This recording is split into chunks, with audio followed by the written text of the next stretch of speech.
Hi, welcome back. I'm Terry Burns, and this is a continuation of my class on the Monas Hieroglyphica or Hieroglyphic Monad of Dr. John Dee. We're up to Theorem 19 now.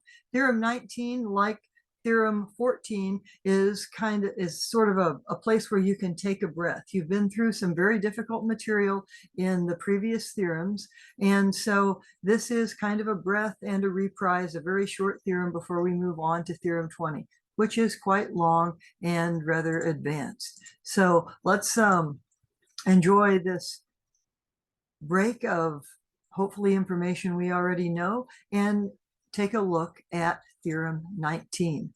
I'm assuming, of course, that you know who John Dee is, you know what the Monas Hieroglyphica is, and further that you have read and understood the letter in the first 18 theorems. Now, in this particular one, it might not matter as much because this one is really short. But when we get to 20, it will really matter a lot. 20 is where he sort of stumbles into the idea of there being four dimensions. It's a very important theorem. So if you have missed some of the earlier ones, I have 5 different playlists below: the whole class, just the theorems, just the letters, wordplay, related text. So it's a good time to catch up. But let's start in on Theorem 19. There it is. That's all he says in Theorem 19. He says the pyronomic analysis of all things corporeal effectively demonstrates how the sun and moon, in a far stronger manner than all other remaining planets, pour into all primary substances below the watery moisture of the moon and the fiery liquid of the sun, and thereby the terrestrial corporality of mortal things is sustained. Boom.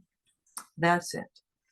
And when you read this, it seems fairly easy to understand. In fact, it might seem to you that just like Theorem 14, this is not as directly as Theorem 14, but still a kind of restatement of the Emerald Tablet.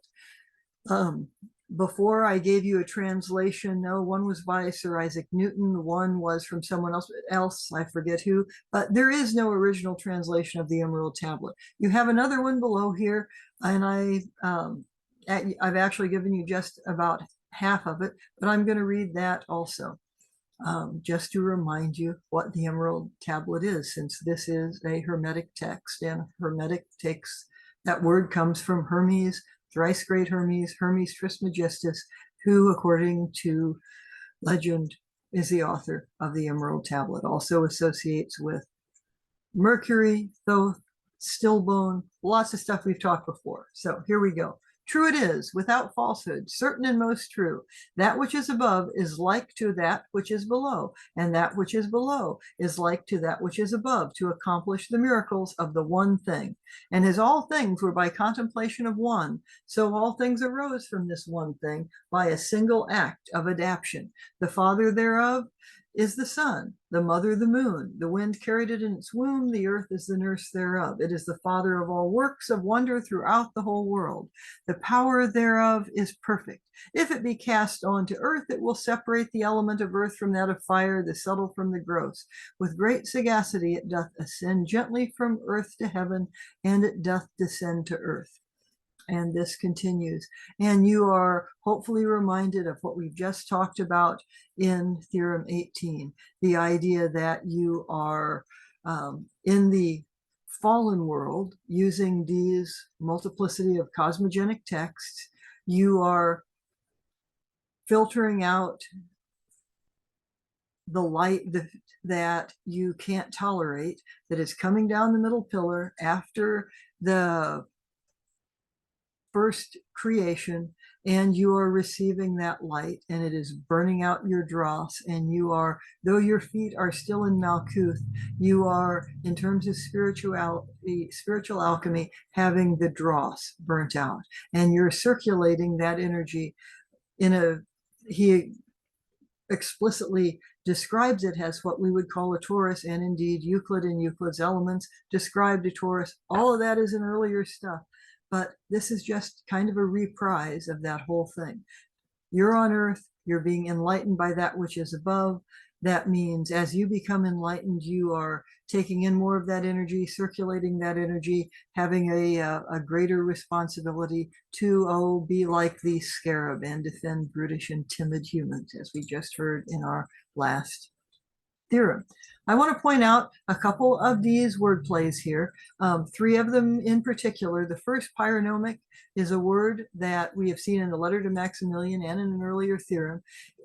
Dr. Turner and I made up this word in English based on the word D made up in Latin. He makes up lots of words, and this one he invented as a Latinized compound of the Greek words for fire and relating to laws.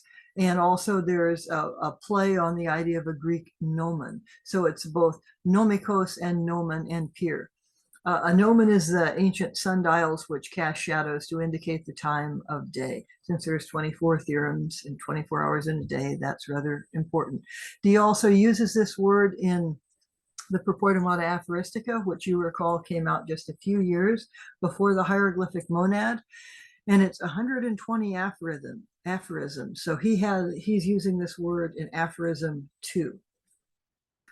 It's worth saying also about the Propoitomata Aphoristica in connection with this theorem that in the Propoitomata Aphoristica, he was looking at how lights in the sky, the sun, the moon, the wandering stars or planets, and the fixed stars, which today we would call stars, how they exert force on Earth. Sometimes that is why the Propoitomata Aphoristica is regarded as something regarding the art of navigation. And indeed, it had those uses, but it also was a kind of mathematical, quasi-religious mathematical study of conic sections and how light exerts influence upon the Earth.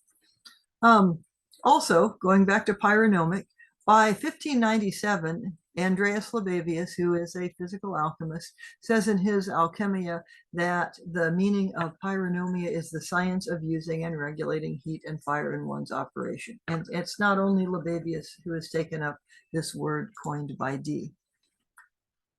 We've also run into primary substances before. In fact, this should be of particular interest to those of you who are interested in Dee's later work with Edward Kelly, recorded in Dee's Spirit Diaries, the so-called Enochian corpus. That is because primary substances are a word, the word in Latin is elementata. And every translation up to ours just kind of blew it with that word and translated it as elements. But elementata is very clearly the first mixture of an element, the first time that you mix water and fire or something like that. So it's used in slightly different ways with the elements with Aristotelians, but you get it in the Timaeus in the way that we are using, or Dee is using it here in the monad, because in the Timaeus, you remember, there's just this world of perfect forms. And through the receptacle, which he's equated with the Sephira Bina in the tree of life, that becomes translated into the world of becoming, where everything is in motion. You don't know what element is what, and so on. But in the perfect world, there are these first mixtures, and they're called elementata, something that is part air and part earth, or part water and part fire. Now, I have been puzzled ever since I've been working on the monad, why people doing Enochian work, and I've written some about it with my partner, Alan Moore, and lots of other people have. But if you look at the Great Table of Earth, for example, and that Earth is divided into elements, those elements would be that of Earth. So those are elementatas. And if you don't consider it that way, and you just consider something like, oh, the tablet of air, that's an element, it's the element of air. Well, then, okay, it's explicitly divided into elementatas, right? Because you'd have not just air of air, you'd also have air of water, air of fire, air of earth, and so on. So it's interesting to understand what he is implying about primary substances. It's very important. That is he still looking at interior astronomy as a reflection of celestial astronomy, or is he doing something else? I would answer that very obliquely as both, and we'll come back and talk about that quickly in just a moment.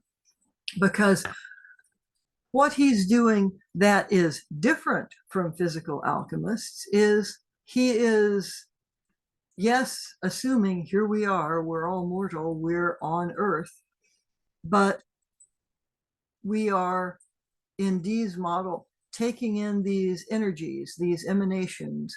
The Sephiroth are emanations of the divine. And that is what is pouring down, and that is what you are circulating around. You're being, as you raise your Cabalistic eyes up the middle pillar of the tree, you're receiving and basically being purified by the filtered light of the upper Sephiroth as they pour down the middle pillar, which after being pierced at Dot includes Tifereth, associated with the sun and all the paths going through Tifereth, and then Yesod, the moon, which includes those lower paths, as well as being a reflection of the sun. So if that's what he means, well, but aren't elements on Earth? Is that a way the Sefer Yetzirah is different? No, the Sefer Yetzirah, just like the Timaeus, discusses elements. So the elements fire, water, and air are referred to as the father letters, and implicitly Malkuth is the earth, which is formed by what is above. Now, not in the Sefer Yetzirah, but in the Hieroglyphic Monad, among other places, you can associate philosophic Mercury with the whole tree of life. It's the middle part of those horns go through Doth, the upper two reach up to the supernals, and then everything else can be superimposed over a Sephirah, as you know, if you have been following along and did say your homework with theorems 12 and 13. All right, so that's what he is talking about with primary elements. Now, we've also seen when he's used this before, not just the word elementata, but with other words he's coined, particularly remember Gameya, Gamos Gaian, which he talks about as earth of marriage. He uses this blank of blank form, earth of marriage, or in one of the early theorems, he talks about Aries of Aries. So the primary substances then would become, for example, if we started with fire, fire of earth, fire of water, fire of air, or with water, water of earth, water of fire, water of air, and so on. So that's rather important. And that's how he divides things up implicitly in his later work with Kelly. I mean, that's jumping ahead 20 years from now. But that's one of the many ways that the hieroglyphic monad influences that later work. So ceremonial magicians, scholars who are ceremonial magicians, anyone who cares about the Enochian system, take note here. This is one reason why Enochian magics to many adepts, particularly those in some Cabalistically based initiatory systems, think that Enochian workings are Tiferetic. That is, you are starting energetically, but not physically in Tifereth. Okay, now I won't go on a whole long digression about that because after all, this is not a course on Enochian. It's on the hieroglyphic monad. So I hope you have enjoyed this discussion of Theorem 19. I'm going to be putting out the next theorem in probably a week. That's Theorem 20. Theorem 20 is where suddenly we're going to flip into the book of Revelation. Time seems to have ended, and we get this early version of what today we would call four-dimensional geometry and the doubling of the cube. So hope to see you then. It should be a lot of fun, and have a great evening. Bye-bye.